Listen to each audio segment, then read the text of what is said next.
हरे कृष्ण दोस्तों, हम सब के मन में ये सवाल तो ज़रूर ही आया होगा कि मन की अशांति का क्या कारण है।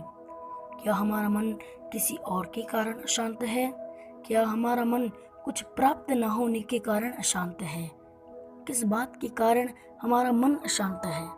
किस बात के कारण हमारा मन दुखी है? क्यों मन हमारे वश में नहीं आता और मन को कैसे अपने वश में रखें? तो इस वीडियो में हम इसी के बारे में बात करने वाले हैं। अगर अभी तक आपने हमारे YouTube चैनल को लाइक और सब्सक्राइब नहीं किया है तो जाके वो कर लीजिए। बड़ी ही विचित्र क्रिया है ये मन। शरीर के किस अंग में रहता है कोई नहीं जानता। अगर मन कुछ करना चाहे तो शरीर अपनी जी जान लगा देता है उस चीज को करने में। अगर मन को भूख लगे तो शरीर खाने की चीजें खोज करता है। अगर मन किसी को बुरा लगता है तो उसे तबाह करने में को कुछ भी नहीं छोड़ता ये शरीर। अगर मन किसी को अच्छा लगे तो शरीर उसको पाने में कुछ भी कर सकता है। मन क्या है? मन की शांति के लिए मन क्या है और मन को वश में करने के लिए मन क्या है? दो भाग हैं, एक एक करके मैं आपको समझाऊंगा।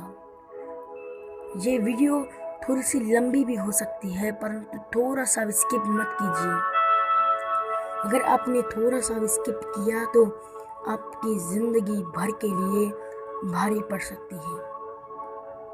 मन को शांत करने के लिए मन क्या है, इसके बारे में मैं एक किस्सा सुनाता हूँ। एक गांव में एक बाबा रहते थे जो तेल बेचते थे और तेल खरीदने के लिए एक दिन में बहुत सारे लोग आते थे, क्योंकि वो बाबा कहते थे कि इस तेल को एक बार लगाने से ही बाल उगने लगेंगे। सभी गंजे लोग तो आ गए खरीदने के लिए और खरीद के जाने ही समय में वो हमेशा कहता था कि इस तेल को लगाते समय भगवान को मत सोचना, और भगवान का चित्र अगर तुम्हारे मन में उत्पन्न हो गया तो ये तेल काम नहीं करेगा, तुम्हें फिर से आके दोबारा इसे खरीदना होगा। ऐसे ही करके बाबा हमेशा झूठ बोल के कमाते थे और लगाने वाले भी लगाते समय सोचते थे कि मैं इसके बारे में बिल्कुल नहीं सोचूंगा, ऐसा ही सोचते थे, परंतु भगवान को नहीं सोचूंगा कह के भगवान की चित्र भगवान को ना मानने लोगों के मन में भी उत्पन्न हो जाता था। अब तो आप समझ गए ही होंगे कि मन क्या चीज है। अगर मन को ये मत करो कहोगे तो मन यही करने को कहेगा। अगर तुम मन को ये मत खाओ कहेगा तो यही खाने को कहेगा। अब जान लेते हैं मन को कैसे शांत करें। क्या हमारे अलावा सारे लोग अच्छे हैं या हमारे अलावा सारे लोग बुरे ही हैं, या फिर हमारी सोच में ही गलती है? जानते हैं एक किस्से से। ये तब की बात थी जब महाभारत युद्ध होने ही वाला था। तब श्री कृष्ण ने दुर्योधन और युधिष्ठिर दोनों से कहा कि दुर्योधन तुम शहर के चप्पा चप्पा छान के अच्छे लोग ढूंढ के आओ, और युधिष्ठिर तुम शहर के चप्पा चप्पा छान के बुरे लोग ढूंढ के आओ।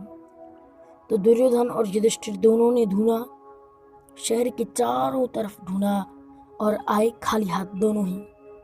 तो श्री कृष्ण ने कहा दुर्योधन से, दुर्योधन क्या तुम्हें एक भी अच्छे लोग नहीं दिखे?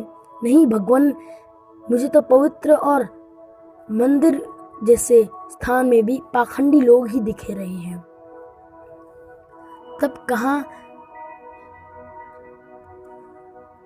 श्री कृष्ण ने युधिष्ठिर से कि युधिष्ठिर क्या तुम्हें एक भी बुरे लोग नहीं मिले? तो कहा नहीं भगवान, सारे लोग अच्छे हैं, सारे लोग दान पुण्य कर रहे हैं, सारे लोग गरीबों को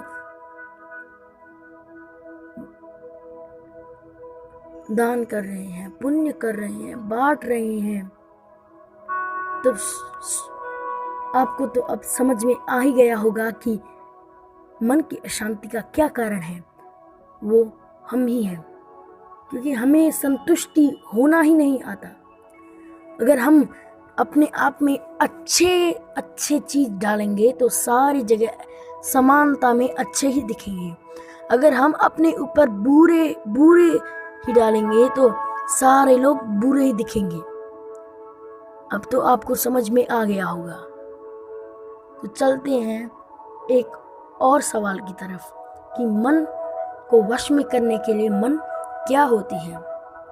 मन को वश में करने के लिए मन एक सारथी की तरह होती है जो बहुत ही चंचल होता है, और इंद्रियां घोड़ा है जिसे सारथी अपने वश में करता है, जैसे कि मन अपने इंद्रियों को वश में करता है। और सारथी को अपने वश में करने वाला होता है रथी, जो होता है मन का भी दिमाग। दिमाग जो होता है वो मन को वश में करता है, और मन जो होता है वो इंद्रियों को वश में करता है। जैसे कि रथी ने सारथी को कहा उधर जाओ, तो सारथी ने घोड़ों को उधर घुमाया और घोड़े भी उधर ही चले गए। ये महाभारत काल की है, जब 6 अध्याय के 34 श्लोक में अर्जुन ने श्री कृष्ण ने कहा था कि मन को अपने वश में करना तो वायु को भी वश में करना जैसा है, ये तो असंभव है। तब श्री कृष्ण ने कहा कि ये असंभव नहीं है, मुश्किल है परंतु असंभव नहीं है। उन्होंने कहा था 6 अध्याय और 35 श्लोक में, असंशयम महाबाहो मनो दुर्निग्रहम चलम अभ्यासेन तु कौन्तेय वैराग्यणेन च गृह्यते।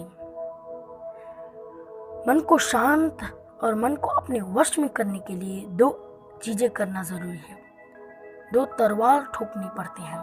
वो क्या है, आइए जानते हैं इसी वीडियो में। वो 2 तलवार हैं अभ्यास और वैराग्य की।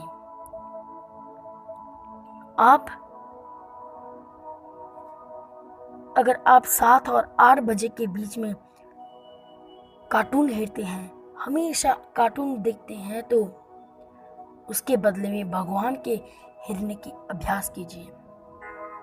आपने सीख लिया कि भगवान का ही देखते हैं, परंतु मन जो नहीं देखो कहता है तो मन वही को देखने के लिए कहता है। इसीलिए वैराग्य की तलवार भी जरूरी है, क्योंकि अभ्यास करने से ही नहीं होगा।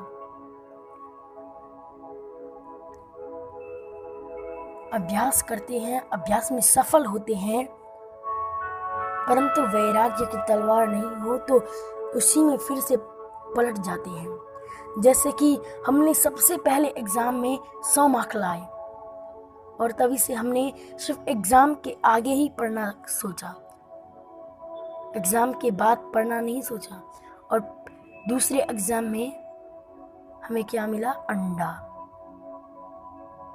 अब तो आपको समझ में आ ही गया होगा कि मन को कैसे शांत में करें और मन को वश में कैसे करें।